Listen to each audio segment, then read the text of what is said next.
এখন আমরা যে টপিকটা দেখব সেটা হচ্ছে যে আনত তলে বস্তুর গতি। ওকে, সো এটা খুবই ইন্টারেস্টিং টপিক। ধরো আনত তলে, তো বস্তুটা কি? গোলাকার একটা বস্তু, বা যে বস্তুটার ঘূর্ণন গতিও থাকবে, রৈখিক গতিও থাকবে, দুইটাই।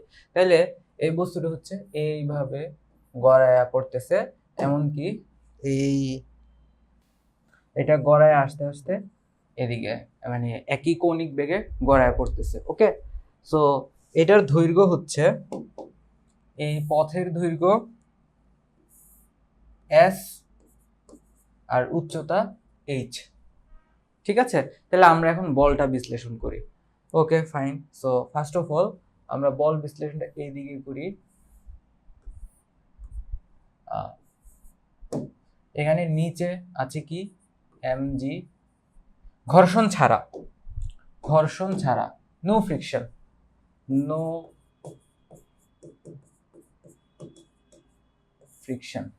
ঠিক আছে, নো ফ্রিকশন। আচ্ছা, এখন এই বরাবর mg, এই বরাবর আছে কি mg sin থিটা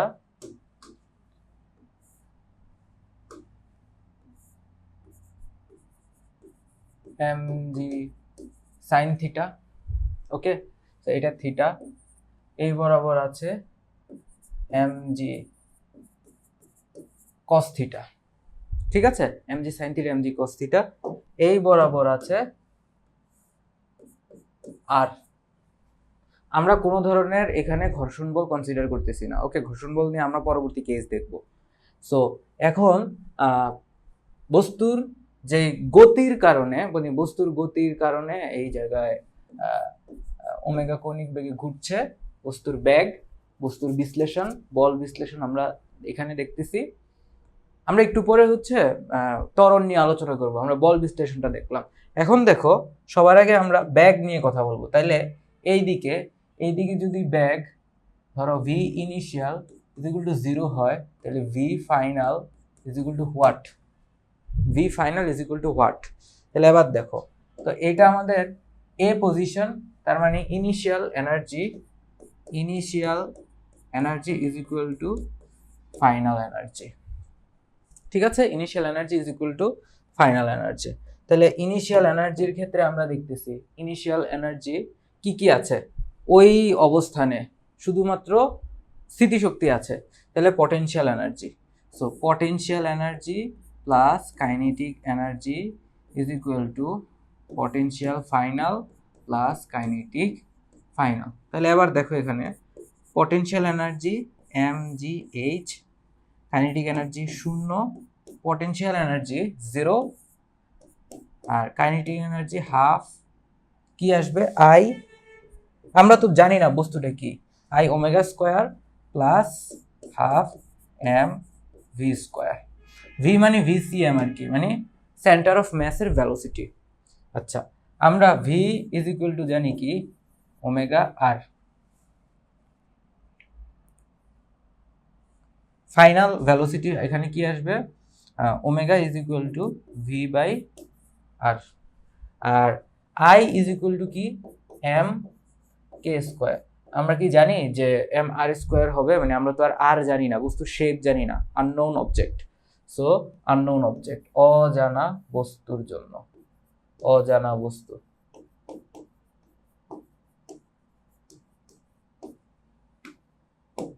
অজানা বস্তু।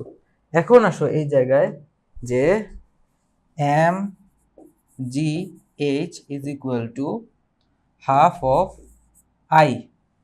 আই এর জায়গায় কি আসবে? M K square. আচ্ছা, আমি ছোট হাতের এম দিয়ে লিখি, সব আবার চেঞ্জ হয়ে যেতেছে। এম কে স্কোয়ার ইন্টু ওমেগার জায়গায় কি আসবে?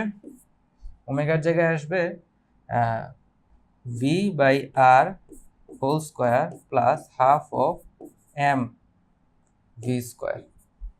তাহলে এই জায়গায় দেখি আমরা কি কি কাটা যাচ্ছে। M M M cancel out হইলো। আচ্ছা, এবার এখানে দেখো এইচ আর এস এর মধ্যে যে সম্পর্ক, তাহলে এইচ আর এস এর মধ্যে সম্পর্কটা আমরা এখানে তুলে ধরি। So sine theta is equal two লম্ব বাই অতিভুজ, তাহলে H is equal two S sine theta. ঠিক আছে, তাহলে এই জায়গায় G S sine theta is equal to G S sine theta is equal to কি আসে দেখো, half V square 1 plus K square over R square. ঠিক আছে, তাহলে এটা অপোজিট পেজে লিখি, G S sine theta is equal two gs sin theta is equal to half v square over 1 plus k square divided by, ঠিক আছে।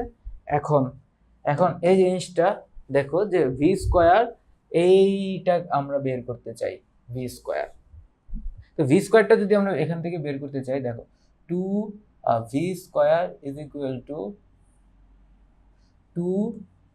2gs sin theta, নিচে কি আসবে 1 প্লাস কে স্কয়ার ওভার আর স্কয়ার, তাহলে v is equal to square root of 2gs sin theta over 1 plus k square over r square।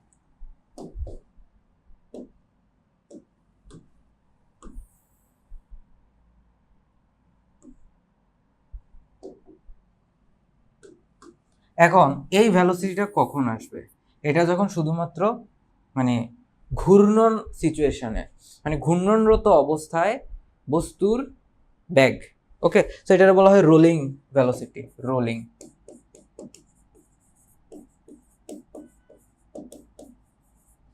Rolling velocity.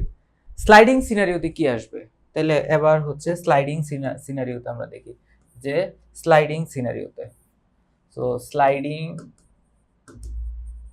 সিচুয়েশনে K square by R square is equal to 0,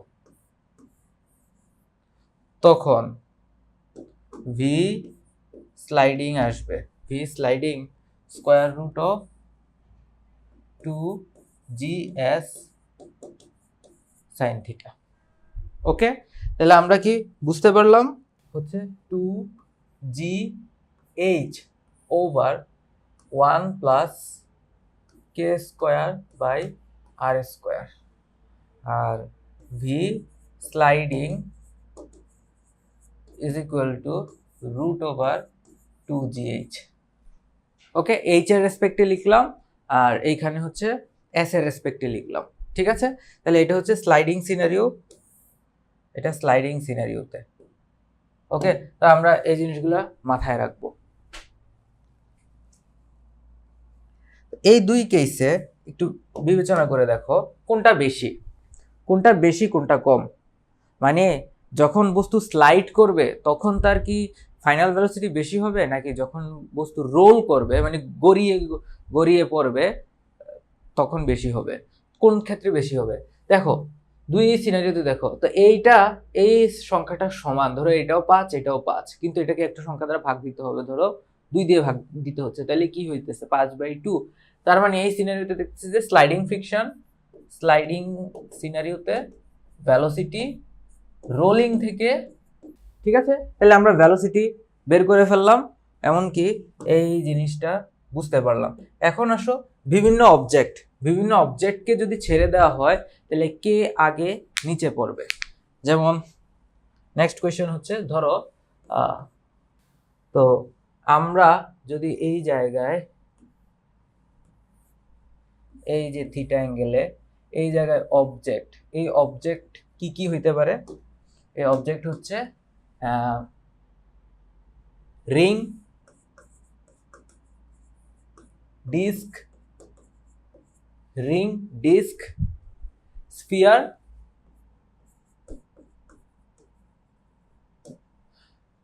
মানে solid and হলো,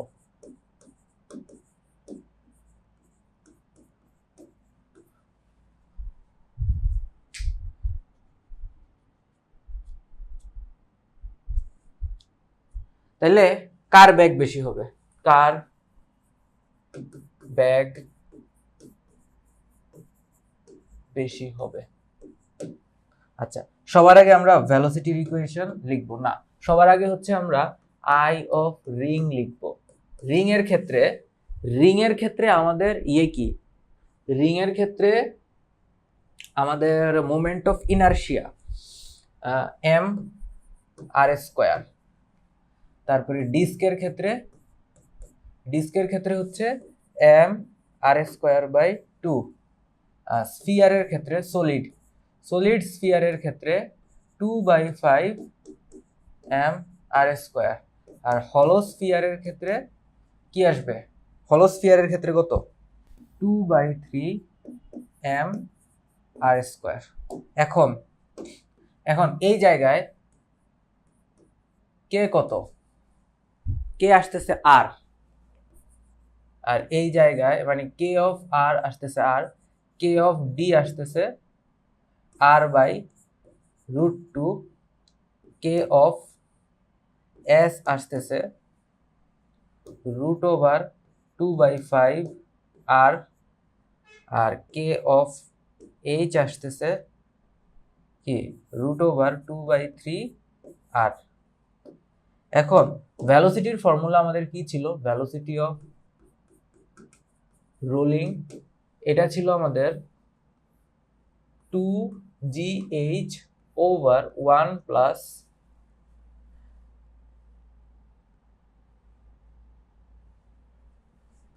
কে square over কি আসবে? আর square. তাহলে এবার একটা জিনিস এখানে বুঝতেছি যে ভি এর সাথে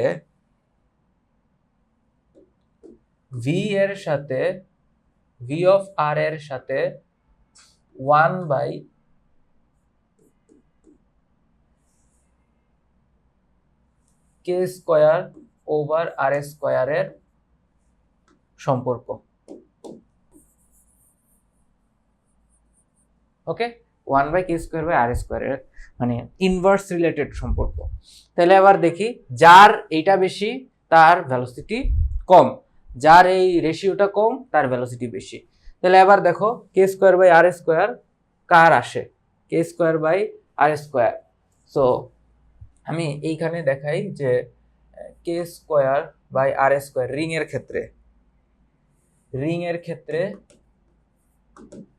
ক্ষেত্রে কি আসে? K square by R square, তাহলে 1 রিং এর ক্ষেত্রে। ডিস্কের ক্ষেত্রে কি আসে? কে স্কোয়ার বাই আর স্কোয়ারের ভ্যালু, ডিস্কের ক্ষেত্রে K square by R square is equal to K এর ভ্যালু কত আসে? R square by 2 R square, তার মানে হাফ আসতেছে ডিস্কের ক্ষেত্রে হাফ। এরপরে সলিড স্ফিয়ারের ক্ষেত্রে দেখো K square by R square is equal to 2/5। So এটা আসবে 2/5। তারপরে হলো স্ফিয়ারের ক্ষেত্রে হলো এর ক্ষেত্রে কি আসে? এটার আমরা ধরে নিই এটা এক্স।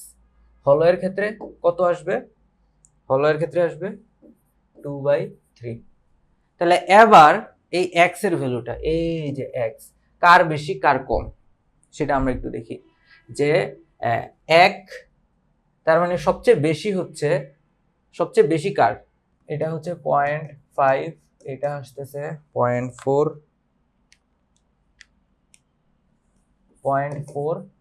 আর এটা আসবে 0.66। তাহলে এক্স অফ বেশি রিং, এরপরে এক্স অফ হলো, এরপরে আসবে এক্স অফ ডিস্ক, এরপরে আসবে এক্স অফ সলিড। ঠিক আছে, তার মানে রিং এর সবচেয়ে বেশি, এরপরে হলো, এরপরে ডিস্ক, এরপরে সলিড স্ফিয়ার। তাহলে ঠিক একইভাবে ভেলোসিটি অফ মানে এটার ক্রমটা হবে কি? ভেলোসিটি অফ রিং, রিং থেকে বেশি ভেলোসিটি অফ হলো স্ফিয়ার, এরপরে ভেলোসিটি অফ ডিস্ক, এরপরে ভেলোসিটি অফ সলিড স্ফিয়ার। ওকে, তাহলে এইটা হলো আমাদের মূলত মেইন ক্রম। আশা করি এটা আমরা ধরতে পারছি। তাহলে সবচেয়ে বেশি বেগ, সবচেয়ে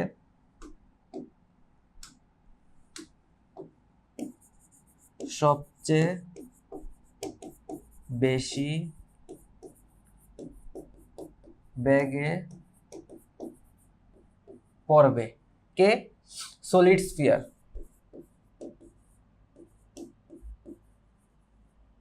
আর সবচেয়ে কম বেগে পড়বে, সবচেয়ে কম বেগে পড়বে কে? আর, আর মানে রিং।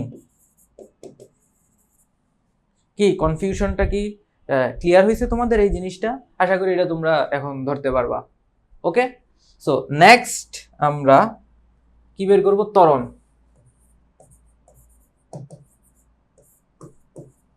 আচ্ছা, ত্বরণের এখন হচ্ছে আমাদের জন্য ইজি হয়ে গেছে সবকিছু। সো এই হইল থিটা, এইখানে হইল একটা অবজেক্ট নিচের দিকে পড়তেছে, এই দিকে আসবে ভি ফাইনাল, ভি ইনিশিয়াল 0, এইটা এইচ, আর এতটুকু দূরত্ব হচ্ছে এস। ওকে, তাহলে এবার আমরা ভি এর ইকুয়েশন আমরা জানি।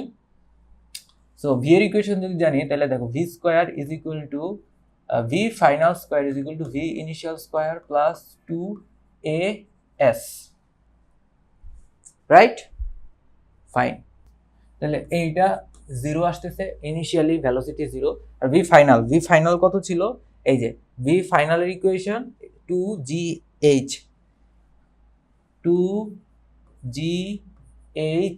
Over 1 plus K square over R square is equal to 2as।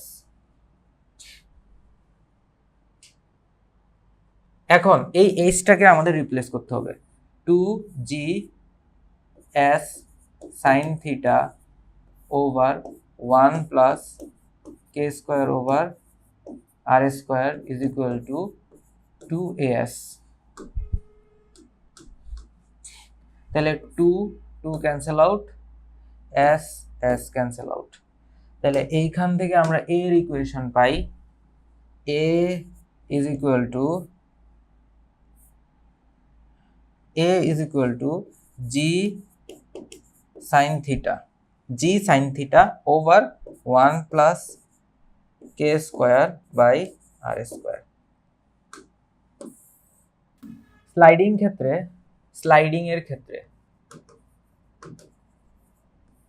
Sliding সিনারিওতে K square over R square এইটা 0, তাহলে এক্সিলারেশন আসবে, acceleration for sliding is equal to G sine theta.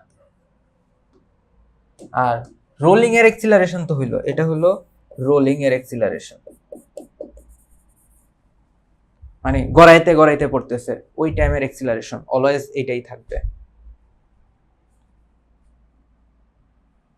তাহলে এবার চিন্তা করো কোন সিনারিওতে বেশি, স্লাইডিং এ বেশি নাকি রোলিং এ বেশি?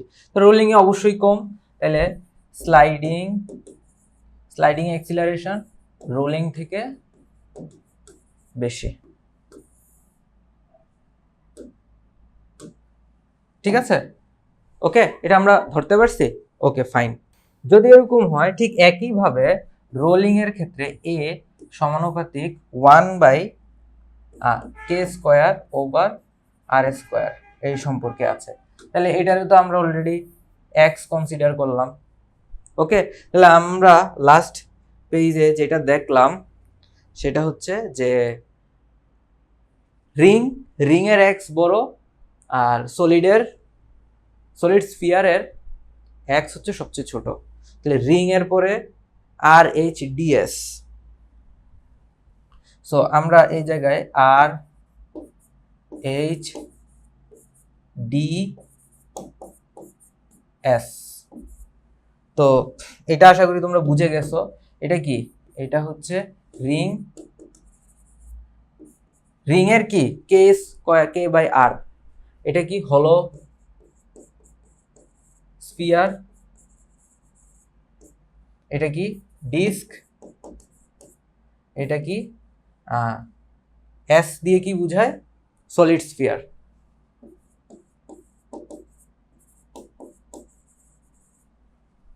ওকে, তাহলে এই চারটার ক্রম দেওয়া আছে। তাহলে এইটার সাথে এক্সিলারেশনের রিলেশন কি আসবে? তাহলে এক্সিলারেশনের রিলেশন হয়ে যাবে উল্টা। ওকে, সো এই আশা করি আমরা ধরতে পারছি যে এক্সিলারেশনের রিলেশন এই সিনারিওতে এটা উল্টা চলে আসে। Fine, nice. তা এরপরে দেখো, এরপরে আমরা কি করি?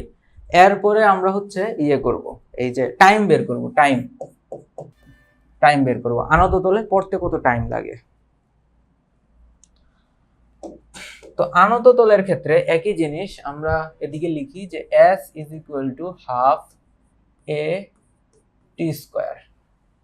So s is equal to half of g sin theta over 1 plus k square by r square 2s by g sin theta, 2s by g sin theta into 1 plus k square by r square. ঠিক আছে, তাহলে এইটা হচ্ছে আমাদের টি এর equation. টি এর equation হচ্ছে এটা। এখন এইটারে আরো সিম্পলিফাইড ভার্সনে নেওয়া যায়। এস এর জায়গায় এইচ নিয়ে আসতে পারি আমরা। তাহলে এস এর জায়গায় যদি এইচ নিয়ে আসি, এইচ এস এবং এইচ এর যে রিলেশন সেটা কি ছিল?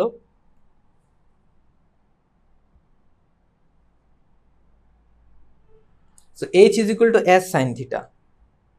h is equal to s sin theta. s is equal to h by sin theta.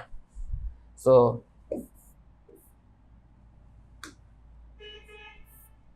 যে 2h over g sin square theta 1 plus k square by r square. Okay, 1 by k square by r square. এখন এই ফরম্যাটটারে আরেকটু সুন্দর করা যায়। ফরম্যাটটা আরেকটু সুন্দর করলে হয় t is equal to 1 by sine theta থাকলো এখানে, আর বাকি ফুল টার্মটা হচ্ছে 2h 1 plus k square by r square. ও 2h বাই g। ঠিক আছে,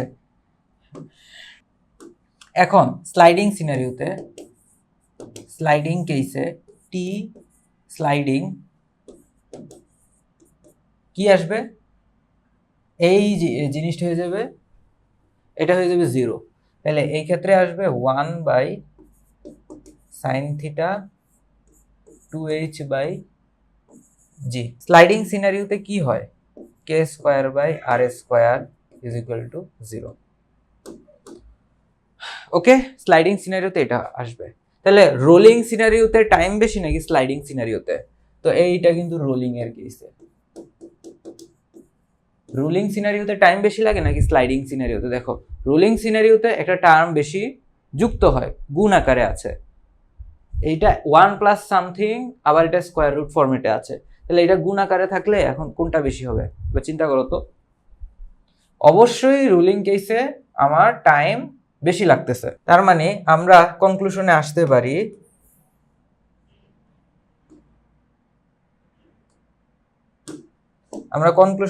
পারি রোলিং এর ক্ষেত্রে আমাদের টাইম বেশি লাগতেছে টি স্লাইডিং এর সিনারিওতে। ওকে, সো রোলিং এর ক্ষেত্রে টাইমটা আমার বেশি লাগতেছে টি স্লাইডিং এর সিনারিওতে। কেন? কারণ এই যে দেখো, স্লাইডিং এর সাথে আমরা একটা সাম নাম্বার গুণ আকারে করে দিচ্ছি। এটা কিন্তু একটা নাম্বার গুণ আকারে করে দেওয়াতে আমরা হ্যাঁ রোলিং এর ক্ষেত্রে পাচ্ছি, তার মানে রোলিং এর টাইমটা বেশি, স্লাইডিং এর টাইমটা কম। ঠিক আছে, এবার আমরা বিভিন্ন ধরনের অবজেক্টকে গড়ায় নিচে পড়ার ওই জিনিসটা দেখব।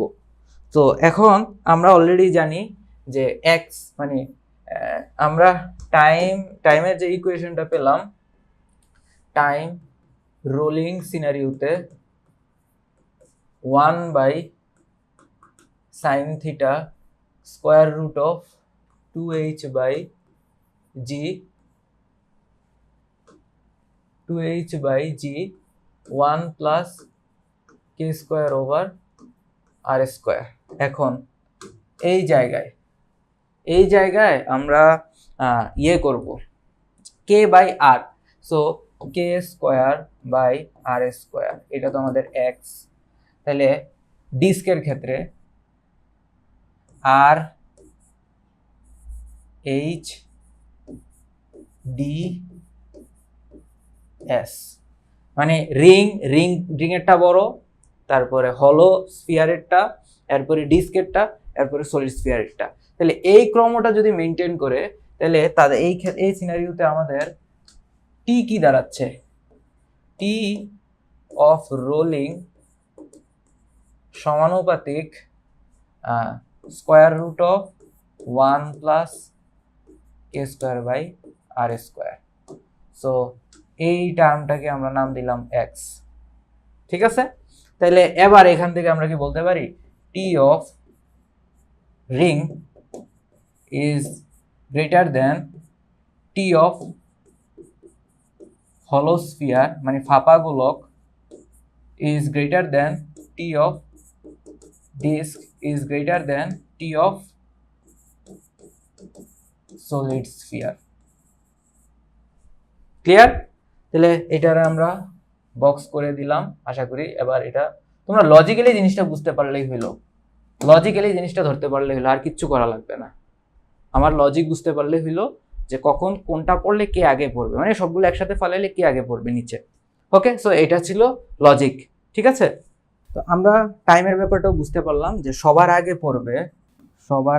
পড়বে নিচে পৌঁছাবে কে, সবার আগে নিচে পৌঁছাবে এই যে সলিড স্ফিয়ার, সবচেয়ে কম সময় লাগতেছে কে, সলিড স্ফিয়ার। আর সবার শেষে নিচে পৌঁছাবে কে, এই যে রিং। ঠিক আছে, আশা করি এই দুইটা জিনিসের মধ্যে আমরা পার্থক্য ক্লিয়ারলি বুঝতে পারতেছি।